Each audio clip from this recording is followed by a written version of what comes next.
Different by design. Studebaker is. Studebaker is. Studebaker is. Hi everyone, Kyle here again from the Studebaker National Museum. Now I don't know about you, but I'm getting pretty excited about the upcoming American semi-quincentennial. I think I pronounced that correctly. Now that's our nation's 250th birthday in 2026. Now, a quarter millennium is a long time, but that also got me thinking about just how long the Studebaker Corporation was around. Over 100 years, from 1852 until 1966. Now, in 1952, the company celebrated its own milestone anniversary, a full century as a vehicle manufacturer. Now, I'm standing here next to a display case on the museum's upper level exhibits containing some items from Studebaker Centennial in 1952. Now, as you can imagine, this was a big deal, both locally and around the country. Newspapers ran headlines and featured articles about the Centennial, and the company planned a whole series of celebratory events for employees and their families. Now, Studebaker even published a magazine that we have on display here in this case, a magazine-style book, I should say, to celebrate the occasion called 100 Years on the Road, noting that the company up to that point had built over 7 million vehicles. They also spent $500,000 to produce 3 short motion pictures celebrating its history.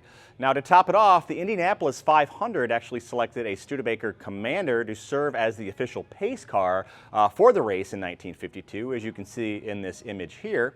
And Studebaker even staged a parade of transportation at the Speedway featuring nearly every vehicle in its collection. That must have been something to see in 1952. Now, one item produced for the Centennial was this commemorative coin. Now, it was designed by John Epstein of Raymond Loewy Associates. Many of you may be familiar with Raymond Loewy if you know Studebaker. And we believe that the quarter-sized version, so the smaller version, was given to all employees to mark the occasion. Now, they also made approximately 11,000 of these 3-inch medallions, which were some of which were enclosed in a block of lucite. About 3,000 of those 11,000 were encased in this block, as you can see here. And the one I'm holding here was a special version of the medallion that was mounted on this sort of swivel mount and was probably given to Studebaker executives or sales managers to be sort of displayed on a desk or a shelf or something. And if we look closer at the medallion, we can see the front actually features a Conestoga wagon that harkens back to the company's origins, along with the text 100 years, 1852 to 1952, the Studebaker Corporation. And the back includes sort of a stylized engraving of the Earth with this road encircling the planet and a car kind of on that road, along with the text on the outside border, the first century of Studebaker transportation on the roadways of the world.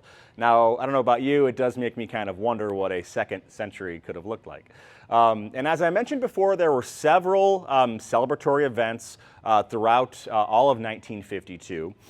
We also have various sort of programs and other works on paper from all these different events. And this is from an event on February 16th, 1952, from an event in Chicago. This other one here was from a dinner at Notre Dame here that was also held. They're both kind of fun. This one here was, again, from the 38th annual dinner of the Indiana Society of Chicago, which honored Studebaker for a century of service to Indiana and to the world at the Hotel Conrad Hilton on December 13th. My favorite part of this is all the list of the different musical and dance numbers, including the University of Notre Dame Band, comedy acts, speeches from executives, politicians, and much more. The reception menu includes such tongue-in-cheek treats like the Hoosier Clem Bake, which was a New England clam bake in tribute to Clem Studebaker. So, sounds good, I guess, if you like clam bakes.